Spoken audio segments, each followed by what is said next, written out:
ನಾನಿವತ್ತು ಮುಖವಾಸ ಮಾಡ್ತಾಯಿದ್ದೀನಿ. ಏನೇನು ತೊಗೊಂಡಿದ್ದೀನಿ ಅಂದರೆ ಬೀಟ್ರೂಟು, ಬೆಟ್ಟದ ನೆಲ್ಲಿಕಾಯಿ, ವೀಳ್ಯದೆಲೆ, ಹಸಿ ಶುಂಠಿ, ಕಲ್ಲುಪ್ಪು, ಮೆಣಸು, ಸೋಂಪು, ಅಜ್ವಾನು, ಜೀರಿಗೆ, ಇದು ಸಕ್ಕರೆ ಪೌಡ್ರು, ಹಿಂಗು ಇಷ್ಟು ತಗೊಂಡಿದ್ದೀನಿ.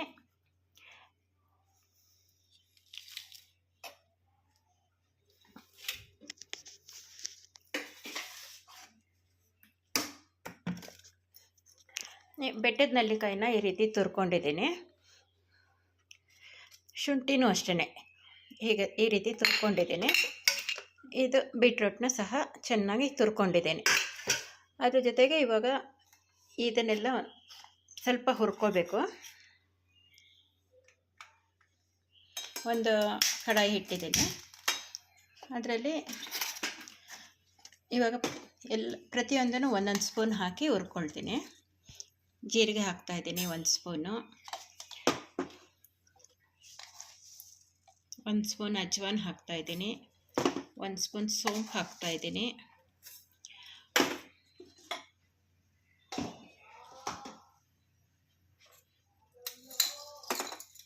1 ಸ್ಪೂನು ಕಾಳು ಮೆಣಸು ಹಾಕ್ತಾಯಿದ್ದೀನಿ, 1 ಸ್ಪೂನಷ್ಟು ಹಿಂಗೆ ಹಾಕ್ತಾಯಿದ್ದೀನಿ.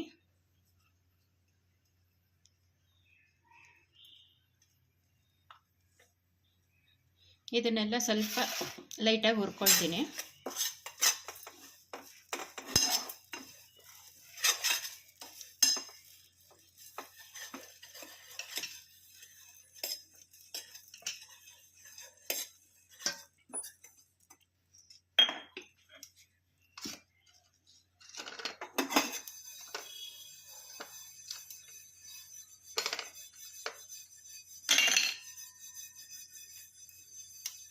ಇದು ಸ್ವಲ್ಪ ಪೌಡ್ರ್ ಮಾಡ್ಕೊಳ್ತೀನಿ. ಸ್ಟವ್ ಆಫ್ ಮಾಡಿಬಿಟ್ಟು ಅದು ತಣ್ಣಗಾದ್ಮೇಲೆ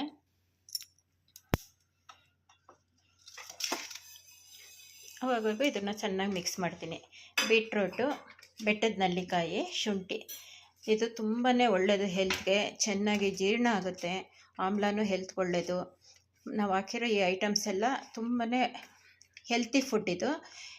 ಇದು ನೋಡಿ ಮೂರನ್ನು ಈ ಥರ ತುರಿದಿದ್ದೀನಿ. ತುರಿದ್ಬಿಟ್ಟು ಇದನ್ನು ಮಿಕ್ಸ್ ಮಾಡ್ಕೊಂಡಿದ್ದೀನಿ.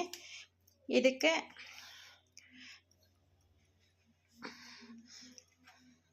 ಸಕ್ಕರೆ ಪೌಡ್ರು ಮಾಡ್ಕೊಂಡಿದ್ದೀನಿ. ಇವಾಗ ಈ ಸಕ್ಕರೆ ಮಿಕ್ಸ್ ಮಾಡ್ತಾಯಿದ್ದೀನಿ.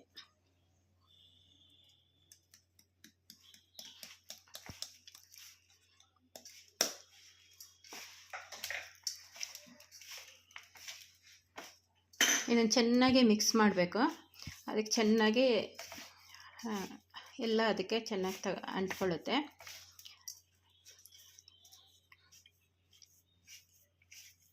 ಇವಾಗ ಅದು ತಣ್ಣಗಾದ್ಮೇಲೆ ಅದು ಪೌಡ್ರು ಮಾಡ್ಕೊಳ್ತೀನಿ. ನಾನು ಇವಾಗ ಹುರಿದಿದ್ದ ಐಟಮ್ಸ್ ಎಲ್ಲ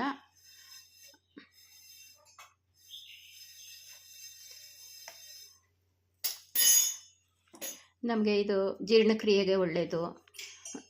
ಇದನ್ನು ಊಟ ಆದಮೇಲೆ ತಿನ್ನಬೇಕು ಅಂತೇನಿಲ್ಲ.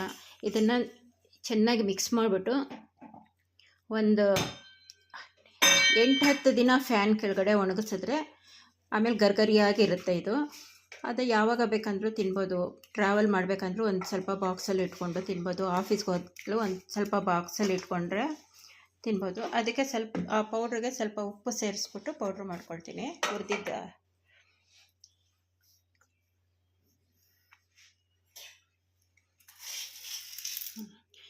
ಆ ಹುರಿದಿದ್ದ ಐಟಮ್ಗೆ 1 ಸ್ಪೂನು ಕಲ್ಲುಪ್ಪನ್ನು ಸೇರಿಸಿದ್ದೀನಿ. ಅದನ್ನು ಇವಾಗ ಪೌಡ್ರ್ ಮಾಡ್ಕೊಳ್ತೀನಿ.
ತುಂಬ ನೈಸ್ ಆಗಬೇಕಂತೇನಿಲ್ಲ, ಗರಿಗರಿಯಾಗಿ ಇದನ್ನು ಪೌಡ್ರ್ ಮಾಡಿಕೊಂಡ್ರೂ ಸಾಕು. ನೋಡಿ ಎಲ್ಲ ಹುರಿದಿದ್ನಲ್ಲ, ಎಲ್ಲ ಗಮ್ ಅಂತ ಇದೆ ನೋಡಿ. ಇದನ್ನು ಫುಲ್ಲು ಇದಕ್ಕೆ ಮಿಕ್ಸ್ ಮಾಡ್ಕೊಳ್ತಾ ಇದ್ದೀನಿ. ತುಂಬ ಟೇಸ್ಟಿಯಾಗೂ ಇರುತ್ತೆ, ಹೆಲ್ತ್ಗೂ ತುಂಬ ಒಳ್ಳೆಯದು. ಈ ಥರ ಮಾಡಿಬಿಟ್ಟು ಚೆನ್ನಾಗಿ ಒಣಗಿಸ್ಬಿಟ್ಟು ಇದನ್ನು ಬಾಕ್ಸಲ್ಲಿ ಇಟ್ಕೊಂಡ್ರೆ 1 ವರ್ಷದವರೆಗೂ ನೀವು ಯೂಸ್ ಮಾಡ್ಬೋದು, ಹಾಳಾಗೋದಿಲ್ಲ. ಆವಾಗ ಬೇಕು ಆವಾಗ ತಿನ್ಬೋದು. ಹೋಗ್ತಾ ಬರ್ತಾ ಒಂದೊಂದು ಸ್ಪೂನ್ ತಿಂತಾ ಇದ್ರೂ ಇದು ಒಳ್ಳೆಯದು. ಜೀರ್ಣಕ್ರಿಯೆಗೆ ಚೆನ್ನಾಗಿರುತ್ತೆ, ತುಂಬ ಟೇಸ್ಟಿಯಾಗಿರುತ್ತೆ, ಹೆಲ್ತ್ಗೂ ಒಳ್ಳೆಯದು. ಬೆಟ್ಟದ ನೆಲ್ಲಿಕಾಯಿ, ಬೀಟ್ರೋಟು, ಶುಂಠಿನೂ ಅಷ್ಟೇ, ಜೀರ್ಣ ಚೆನ್ನಾಗಾಗುತ್ತೆ.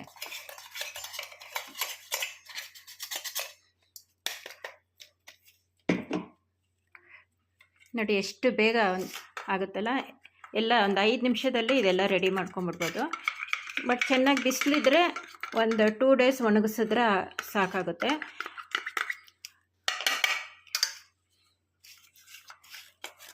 ಫ್ಯಾನ್ ಕೆಳಗಡೆ ಒಣಗಿಸಿದ್ರೆ ಒಂದು 8-10 ದಿನ ಒಣಗಿಸ್ಬೇಕು. ಆದರೆ ಫ್ಯಾನ್ ಕೆಳಗಡೆ ಒಣಗಿಸಿದ್ರೆ ಇದು ಕಲರ್ ಹಾಗೆ ಫ್ರೆಶ್ ಆಗಿರುತ್ತೆ. ಬಿಸಿಲಲ್ಲಿ ಒಣಗಿಸಿದ್ರೆ ಸ್ವಲ್ಪ ಲೈಟ್ ಆಗುತ್ತೆ ಕಲರು. ಇದನ್ನು ಒಣಗಿಸ್ಬಿಟ್ಟು ಚೆನ್ನಾಗಿ ಗರ್ಗರಿಯಾಗುತ್ತೆ ಬಿಸಿಲಲ್ಲಿ ನೀವು ಒಣಗಿಸಿದ ತಕ್ಷಣ. ಆಮೇಲೆ ಇದನ್ನು ಒಂದು ಬಾಕ್ಸಿಗೆ ತುಂಬಿಟ್ಕೊಂಡು 1 ವರ್ಷ ಆದರೂ ಹಾಳಾಗೋದಿಲ್ಲ. ಡೈಲಿ 1 ಸ್ಪೂನು 2 ಸ್ಪೂನು ಯೂಸ್ ಮಾಡಿ, ತುಂಬಾ ಒಳ್ಳೆಯದು. ಟೇಸ್ಟು ಇರುತ್ತೆ, ಹೆಲ್ತ್ಗೂ ಒಳ್ಳೆಯದು. Thank you.